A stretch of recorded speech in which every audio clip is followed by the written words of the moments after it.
ખેડૂત મિત્રો, આજે તારીખ 11/7/2026ના રોજ ગુજરાતના અલગ અલગ વિસ્તારોમાં કપાસના 20 કિલોના ઊંચામાં ઊંચા ભાવ.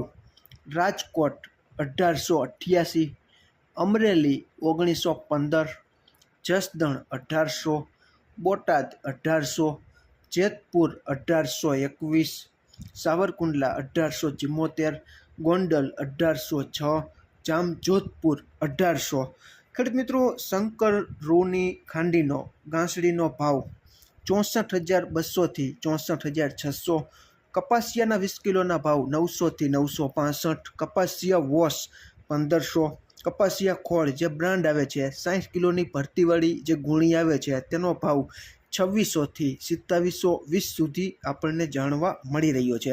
ખેડૂત મિત્રો, ગઈકાલે એટલે કે તારીખ 10/7/2026ના રોજ ન્યૂયોર્ક કોટન વાયદો ડિસેમ્બર 2026નો 2.61 જેટલો વધીને 81.54 સેન્ટની આસપાસ બંધ આવેલો છે.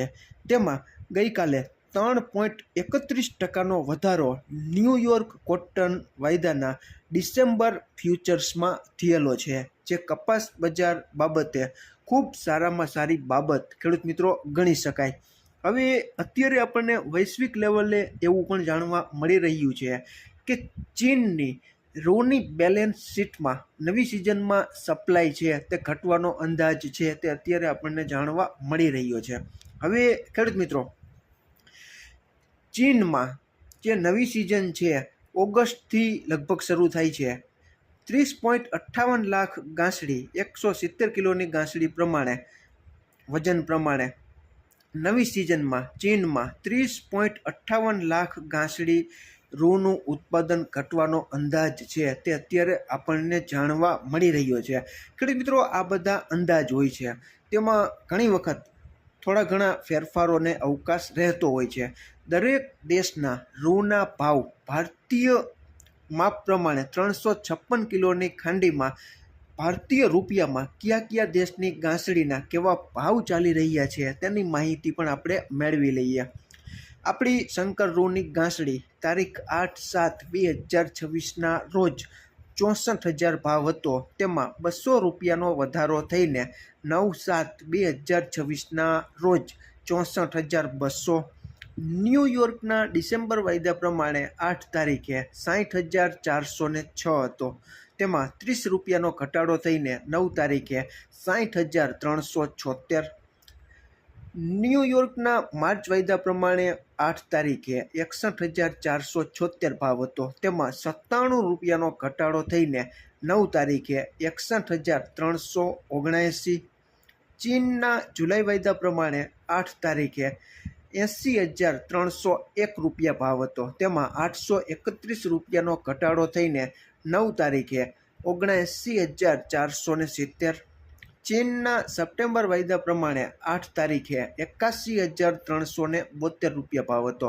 તેમાં 1,101નો ઘટાડો થઈને 9 તારીખે 80,271.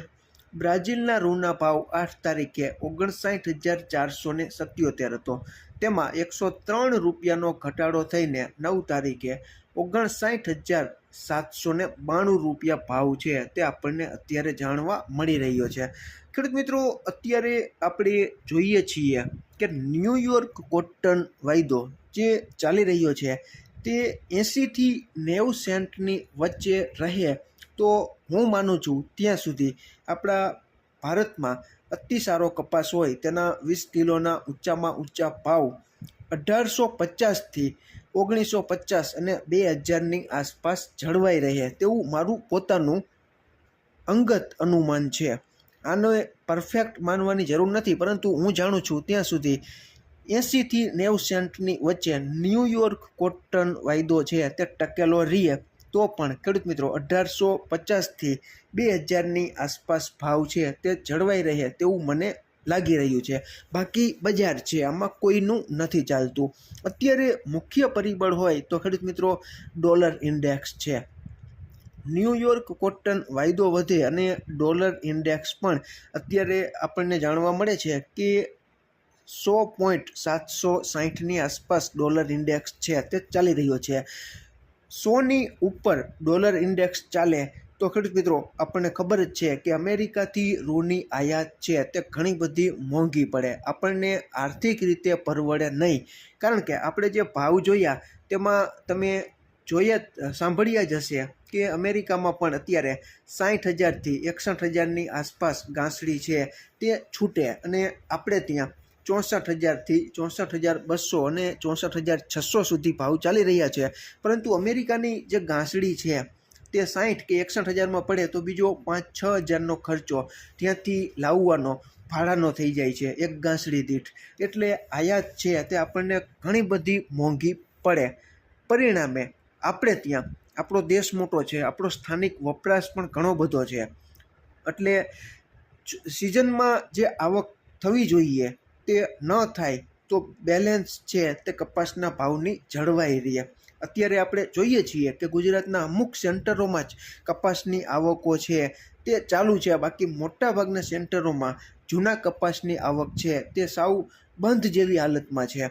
એટલા માટે ડોલર ઇન્ડેક્સ મજબૂત જેમ બને તેમ અમેરિકામાંથી રૂની જે નિકાસ થાય છે તેમાં ઘણો બધો ઘટાડો જોવા મળે, અને જે તે દેશોમાં સ્થાનિક કપાસના ભાવ છે તે ડોલર ઇન્ડેક્સ અને ન્યૂયોર્ક કોટન વાયદો બંને ઊંચા ચાલે, રિકવરી તરફી વધી રહે અથવા તેજીમાં આગળ ધપે તો આપણી ભારતીય કપાસ બજાર નહીં, વિશ્વના તમામ કપાસ પકવતા દેશોમાં સ્થાનિક કપાસના ભાવ પણ મજબૂતીની સાથે રિકવરી તરફી તેજી કરે તેવા સ્પષ્ટ સંકેતો છે. તે આપણે છેલ્લા ઘણા વર્ષોના જે અવલોકન કરીએ છીએ તેના ઉપરથી આપણને જાણવા મળી રહ્યું છે. ગામડે બેઠા તમારે ત્યાં અત્યારે ખેડૂત મિત્રો કેવા ભાવ ચાલી રહ્યા છે, અને તમારા વિસ્તારમાં વાવણી લાયક વરસાદ થયો છે, કપાસનું વાવેતર કેટલું ઘટ્યું છે, કેટલું વધ્યું છે, કપાસમાં રોગજીવતના પ્રશ્નો કેવા ચાલી રહ્યા છે, તેની તમામ માહિતી તમે કોમેન્ટમાં જણાવો, જેથી કરીને કોઈ ખેડૂત ભાઈઓએ કપાસ વાવેલો હોય તો તેવા ખેડૂત મિત્રોને તમારી માહિતીથી યોગ્ય નિર્ણય, રોગજીવતમાં કઈ કઈ દવાઓના, ફૂગનાશકોના, ખાતરોના છંટકાવથી તમને સારા પરિણામ મળી રહ્યા છે, અને કઈ કઈ જીવાતનો ઉપદ્રવ તમારા વિસ્તારમાં વધુ છે આગોતરા કપાસમાં, તેની તમામ માહિતી તમે કોમેન્ટમાં જણાવો. અને ખાસ કરીને કપાસનો વાવેતર વિસ્તાર ભારતમાં આ વર્ષે મોટા પાયે ઘટે તેવી અટકળો પણ અત્યારે બજારમાં ચાલી રહી છે.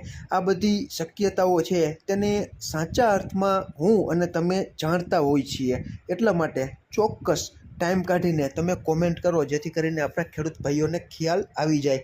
અત્યારે સારા કપાસના ભાવ ખેડૂત મિત્રો ક્યાંક ક્યાંક 1900ની આસપાસ પણ બોલાઈ રહ્યા છે.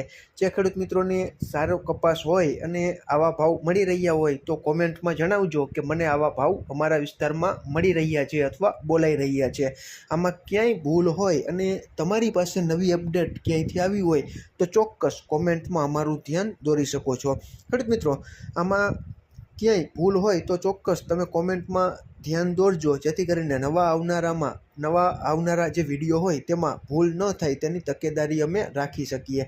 તમારે કપાસ રાખવો કે વેચી નાખવો તેનો સંપૂર્ણ નિર્ણય તમારા ખુદના ભરોસે આર્થિક જોખમ સહન કરવાની શક્તિને ધ્યાનમાં રાખીને જ લેવો જોઈએ.